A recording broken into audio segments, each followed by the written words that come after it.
जमशेदपुर के सरकारी अस्पतालों की व्यवस्था एक बार फिर सवालों के घेरे में है। एमजीएम और सदर अस्पताल में पिछले 3 दिनों के अंदर 4 लोगों की मौत हो गई और परिजनों ने डॉक्टर की लापरवाही और गलत दवा देने जैसे गंभीर आरोप लगाए। लगातार सामने आ रही घटनाओं से मरीजों और उनके परिजनों में डर का माहौल है। वहीं इस मुद्दे पर अब सियासत भी खूब हो रही है। रिपोर्ट दिखाते हैं।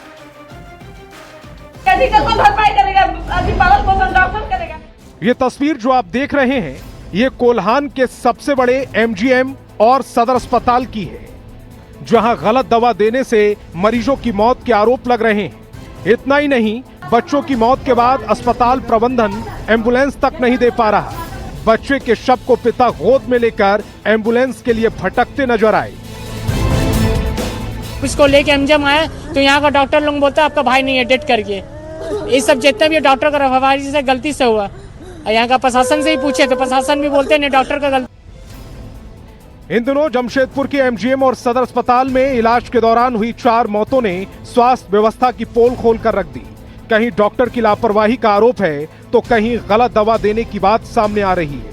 लगातार हो रही इन घटनाओं से सरकारी अस्पतालों में इलाज कराने आने वाले मरीज और उनके परिजन सहमे हुए हैं। स्थानीय पार्षद ने भी अस्पतालों की बदहाल व्यवस्था पर सवाल उठाए।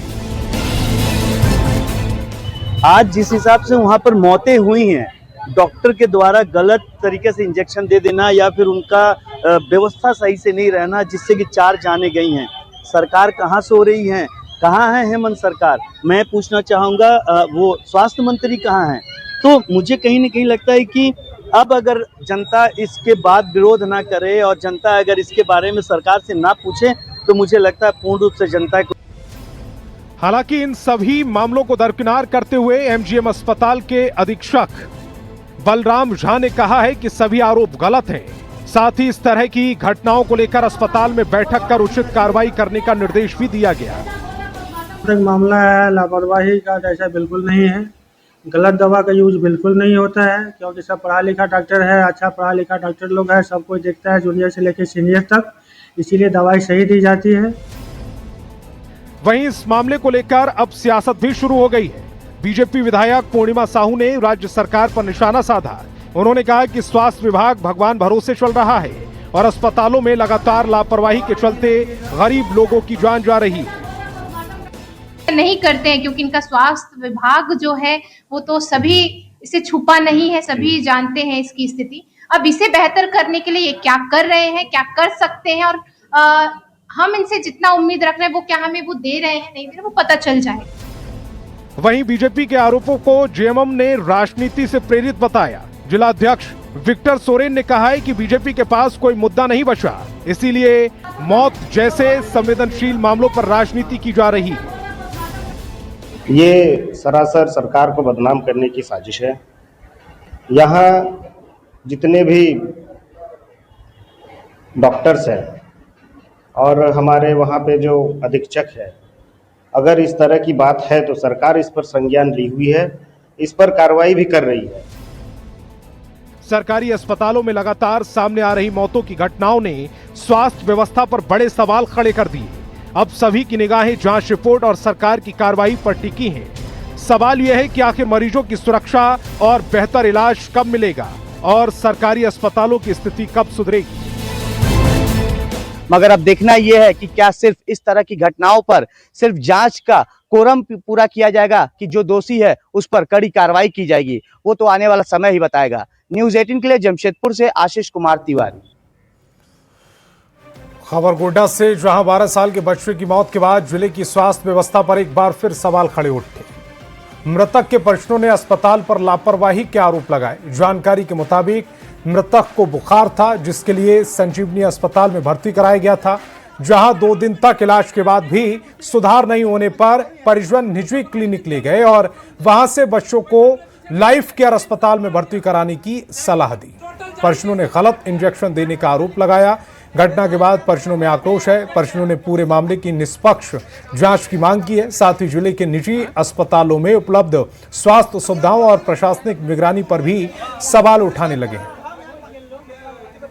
में ले जाओ लाइफ केयर में, और लाइफ केयर में जब लेके गए तो वहाँ पैदल गया, बातचीत किए, कहीं कोई दिक्कत ऐसा नहीं, बात अपने से चढ़ के गया, कोई दिक्कत नहीं। जब वहाँ लेके गए तो वहाँ बैठा, इसके बाद अपने से सोया, हाथ भी अपना माथा के पास रखा, इंजेक्शन जैसे दिया ना तो ऐसे दोनों आँख पलट दिया।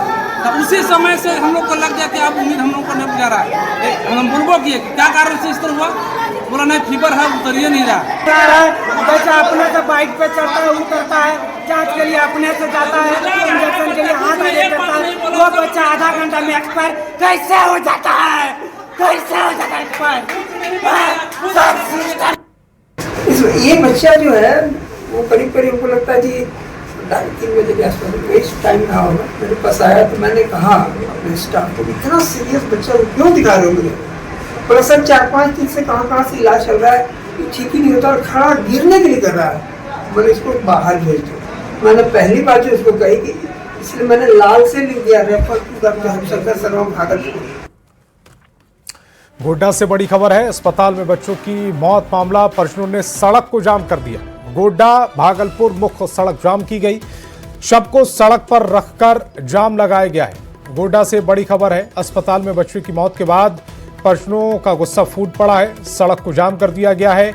गोड्डा भागलपुर जो मुख्य सड़क है उसको जाम किया गया है और उसकी तस्वीर इस समय आपकी टेलीविजन स्क्रीन पर है। शव को सड़क पर रखा और जाम लगा दिया गया है। अमित मेरे सहयोगी ज्यादा जानकारी के साथ फोन लाइन पर जुड़ रहे हैं। अमित, अस्पताल में एक बच्चे की मौत हुई जिसके बाद गोड्डा में जो परिजन है वो भड़क गए हैं।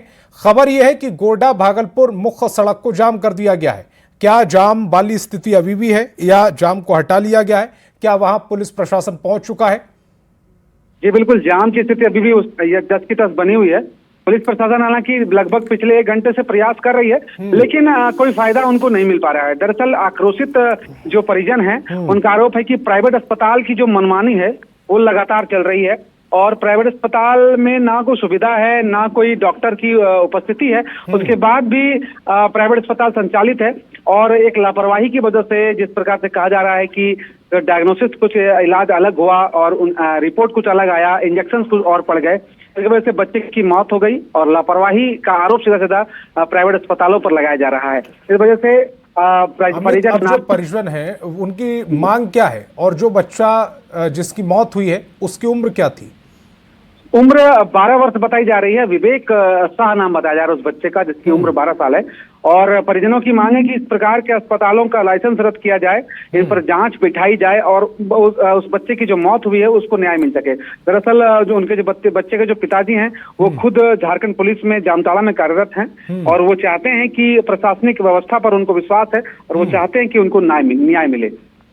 अमित, इस तमाम जानकारी के लिए आपका बहुत बहुत शुक्रिया। लेकिन ये दुखद खबर, जहां गोड्डा में बच्चे की मौत हो गई और उसके बाद परिजन अब नाराज हैं, उन्होंने सड़क को जाम कर दिया है। 12 साल बच्चे की उम्र बताई जा रही है और लापरवाही के चलते मौत का यह आरोप लगा। जमशेदपुर पुलिस को बड़ी सफलता हाथ लगी, जहां पुलिस ने जुग सलाई थाना क्षेत्र में हुई फायरिंग, रंगदारी और तोड़फोड़ की घटना का खुलासा किया। पुलिस ने मामले में 5 आरोपियों को गिरफ्तार किया। मौके से पुलिस ने एक अवैध देसी पिस्टल, जिंदा कारतूस बरामद किया है। मामले में पुलिस ने बताया कि गिरफ्तार आरोपियों में कुछ के खिलाफ पहले से हत्या की कोशिश, आर्म्स एक्ट चोरी के मामले दर्ज है। इसी मामले में वरीय पुलिस अधीक्षक के नेतृत्व में के निर्देश पर डीएसपी लॉ एंड ऑर्डर थाना की टीम, थाना प्रभारी और सभी लोगों के द्वारा इस मामले में काम शुरू किया गया और आगे 1-2 दिन बाद ही 2 तारीख को 3 तारीख को कुछ जगहों पर छापामारी की गई और कुछ जो पुराने अपराधी थे, कुछ जो 5 लोग थे जो सीसीटीवी में दिख रहे थे, इनके घर पे और आसपास के इलाकों में पुलिस द्वारा अलग अलग जगह पर दबिश दी गई, घेरा गया। तो ये 5 लोग हैं जो पकड़ में आए हैं। और हजारीबाग जिले में डबल मर्डर की घटना के बाद से सनसनी फैली हुई है। पुलिस ने 72 घंटे में मामले को खुलासा करने का दावा किया और आरोपी को गिरफ्तार कर लिया, लेकिन घटना के बाद बच्चों की सुरक्षा को लेकर गंभीर सवाल उठने लगे।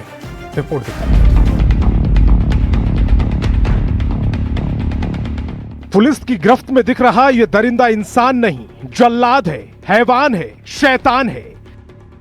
ये वही है जिसने 2 दिन पहले 2 मासूमों की जिंदगी को छीन लिया। एक बच्ची की उम्र महज 11 साल थी और उसका भाई महज 3 साल का। मामला हजारीबाग के कोर्रा थाना क्षेत्र का है, जहां 1 जून को सिंदूर नदी घाट से पहले एक लड़की का शव मिला, जिसने परिजनों के बीच कोहराम मचा दिया। अपने दूसरे बच्चे के सही सलामत मिलने की आस लिए परिजन थोड़ा शांत हुए कि 12 घंटे के अंदर उसका भी कुएं से शव मिला। हालांकि पुलिस ने इस मामले में तत्परता दिखाते हुए 72 घंटे के अंदर मामले का खुलासा किया और आरोपी संजीत पासवान को गिरफ्तार किया। घटना के उद्भेदन के लिए एसआईटी लगातार काम कर रही थी। इसमें संजीत पासवान करके एक अभियुक्त का नाम क्लियर हुआ और उसको पकड़ने के लिए कई टीम्स लगातार रेड कर रही थी, जिसकी अरेस्टिंग वर्तमान में शहर थाना क्षेत्र से ही की गई है। पुलिस ने सीसीटीवी फुटेज और तकनीक के आधार पर मामले का खुलासा किया। जानकारी के मुताबिक आरोपी ने नाबालिग से जबरदस्ती करने की कोशिश की थी, जिसका विरोध करने पर आरोपी ने दोनों की निर्मम हत्या कर दी और एक शव सिंदूर नदी में फेंक दिया, जबकि दूसरा शव पास के कुएं में। देखिए, इसका कहना है कि वो लड़की को कहीं ना कहीं गलत इंटेंशन से तो ले ही गया था, उसके साथ मेकआउट करना चाह रहा था, पर लड़की का झगड़ा शमशान घाट के पास ही लड़की का उससे झगड़ा हो गया, विवाद हो गया। और विवाद को लेकर जब ये विवाद बढ़ा तो उसने लड़की की पहले हत्या कर दी गला घोटकर, और उसके बाद उसने बच्चे की गला घोटकर हत्या कर दी और लड़की को वहीं पर छुपा दिया। और बच्चे को पास के एक तालाब है, वहां कुआं था, वहां पे बोरा में ले जा करके लड़के को उस कुएं में डाल दिया, जिसकी दोनों की बरामदगी इसके बाद में। दरअसल 11 साल की नाबालिग बच्ची और 3 साल का उसका भाई 27 मई से लापता थे। परिजनों ने कटगम दाग थाने में गुमशुदगी की रिपोर्ट दर्ज कराई थी। पीड़ित परिवार मूल रूप से उत्तर प्रदेश का रहने वाला है और हजारीबाग में खिलौने बेचकर अपना जीवन यापन करता है। दोनों बच्चों के शव मिलने के बाद परिजनों का रो रो कर बुरा हाल है, वहीं ग्रामीणों में भी आक्रोश है। इस दोहरे हत्याकांड ने पूरे जिले को झकझोर दिया है। हालांकि पुलिस ने आरोपी को गिरफ्तार कर लिया, लेकिन इस घटना के बाद एक बार फिर बच्चों की सुरक्षा पर सवाल उठने लगे हैं। हजारीबाग में संवाददाता सुशांत सोनी की रिपोर्ट।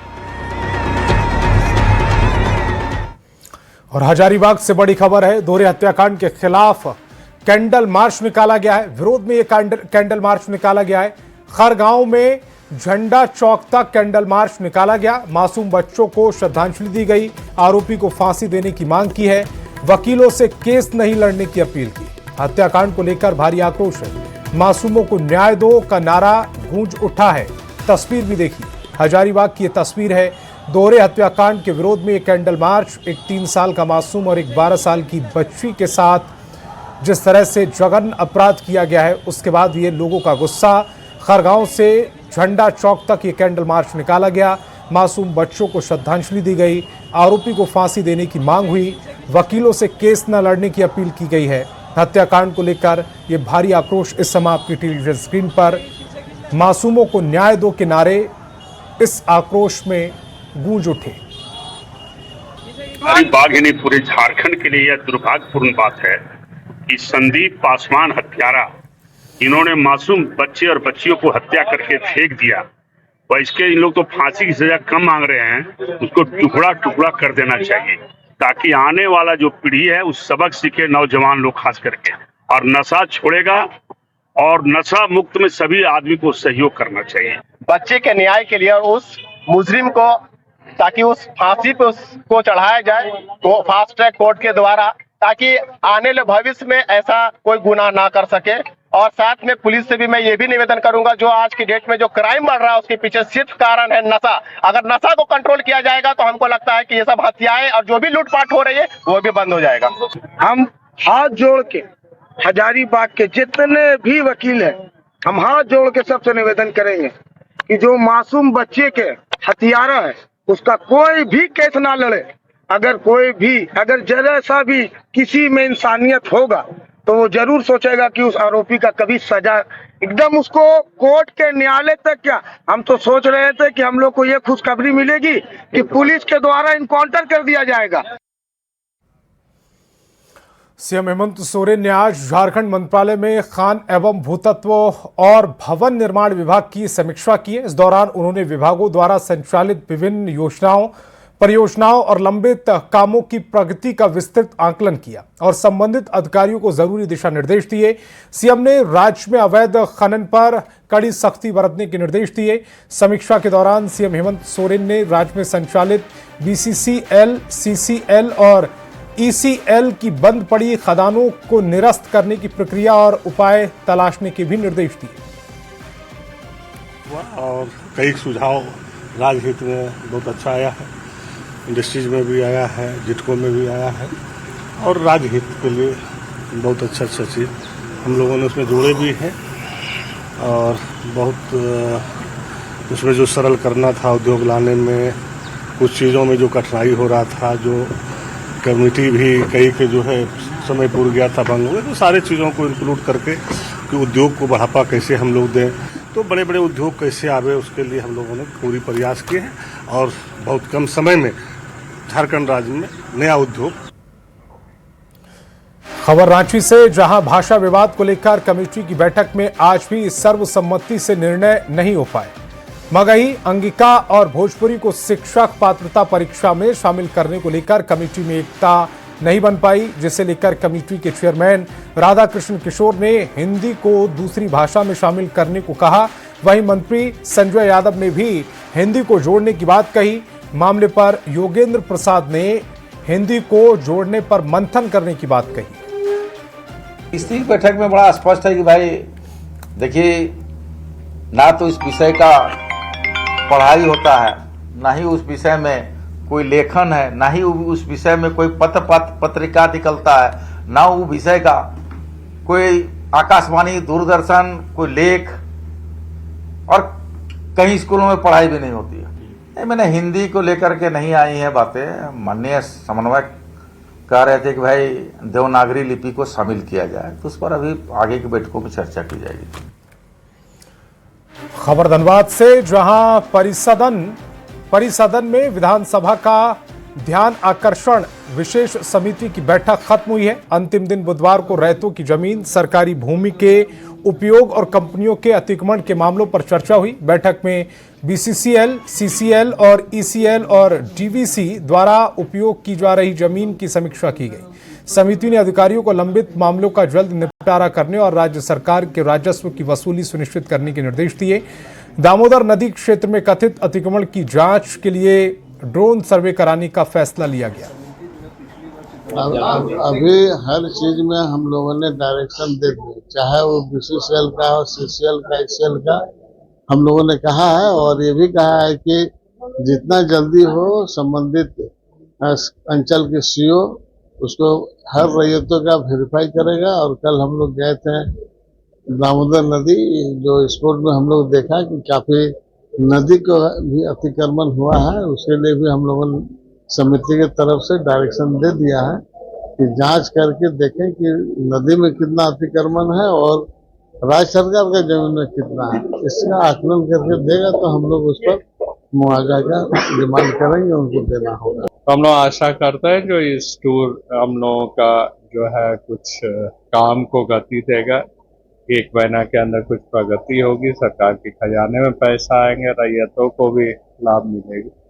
और दोबारा हम लोग फिर नेक्स्ट टूर में जब भी आएंगे तो हम लोग उसको और गति देते हुए निष्पादित करेंगे। तो बहुत जल्द हम लोग इसको जो रैयत है उन तक लाभ पहुंचाने का प्रयास हो रहा है। सरकारी जमीन का जो उपयोग हुआ है उसका भी राशि को जमा करने का प्रक्रिया शुरू हुआ है, उसमें भी तेजी लाने का काम हो रहा है। तो एक उपलब्धि के रूप में हम लोग ये देख सकते हैं, लोग उम्मीद आशान्वित हैं कि उनको मिलेगा नहीं। चाईबासा चक्रधरपुर रेल मंडल के प्लेटफॉर्म विस्तारीकरण को लेकर रेलवे प्रशासन ने अतिक्रमण हटाओ अभियान के तहत कार्रवाई करते हुए बुलडोजर चलाया। इस दौरान रेलवे की जमीन पर बने अवैध खटालों और झोपड़ियों को हटाया गया। अभियान के पहले चरण में करीब 20 झोपड़ियों को हटाया गया। रेल प्रशासन के अनुसार अतिक्रमणकारियों को करीब 3 महीने पहले ही नोटिस जारी किया गया था। बुलडोजर चलाते ही इलाके में रहने वाले परिवारों की आंखें नम हो गईं। स्थानीय लोगों का कहना है कि उनके परिवार पिछले 50 साल से यहाँ रह रहे थे। अचानक झोपड़ियां तोड़े जाने से उनके सामने अब संकट खड़ा हो गया। 3 घंटा का। 1 महीना बाद आ जाता है, सुबह सुबह अचानक जेसीबी चलाना स्टार्ट कर देता है। ना ही किसी को बोला ना ही कुछ। हम लोग को 100-150 साल से ये 2 पीढ़ी खत्म हो चुका है। हम लोग अभी यहीं पर, अभी हम कहाँ जाएंगे, बेरोजगार है, बताइए, ना घर ना द्वार है। स्थानीय जगह देने के बाद मतलब क्या है कि कुछ दिन लोगों को वहाँ पर जगह दे दी और उसके बाद अपना अपना कहीं खोज लेगा। इतना तो खड़ा धूप में आदमी गिर रहा है, बोलता कहीं कहीं पानी का जगह रख दे रहा है, कहीं इंसान को रखने का जगह नहीं है। हर चीज का सुविधा दे रहा है लेकिन इंसान को सुविधा कुछ नहीं मिल रहा है। और रांची से बड़ी खबर है, Jharkhand women's T20 premier league पहले मैच में कोल्हान डायनोमोस ने छोटा नागरपुर ब्लास्टर को 8 विकेट से हराया है।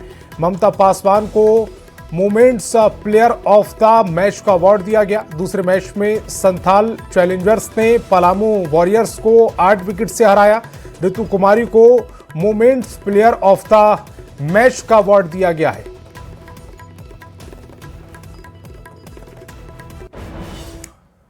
और दिल्ली के मालवीय नगर के होटल में आग लगने की घटना के बाद देश के तमाम बड़े शहरों में चल रहे होटल की सुरक्षा की पड़ताल करना जरूरी है।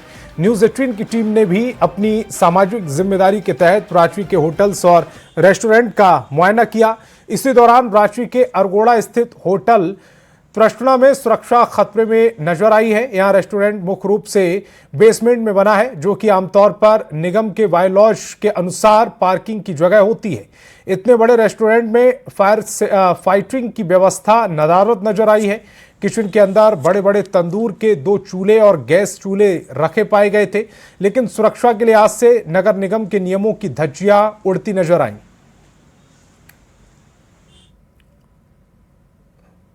उधर चलिए मैं दिखा देता हूं। इस समय तो हम लोग बेसमेंट में हैं जी। तो बेसमेंट में कोई व्यवस्था नहीं है। बेसमेंट का कंस्ट्रक्शन रेस्टोरेंट ऊपर जा रहा है, सारा रखने का एक जगह रखे बगल, इस गेट से वॉशरूम से सारा व्यवस्था इसके अंदर है। अरे हमको ये बताइए शिवम, ये जो बेसमेंट जो आपका बना है, आप क्या है यहाँ पर, मालिक हैं? नहीं, मालिक नहीं, हम चलाते हैं इस होटल। चलाते हैं। तो यहाँ पर तो पार्किंग की जगह होगी, ये तो जगह बेसमेंट है, पार्किंग की जगह होगी। जो कस्टमर आते होंगे वो उनके लिए पार्किंग की जगह होगी। तो आपने यहाँ भी कंस्ट्रक्शन कर लिया खाने का? ऊपर जैसे मेरा रेस्टोरेंट रेडी हो रहा है अभी, इसके लिए फिलहाल नीचे शिफ्टिंग किए हुए हैं इसको।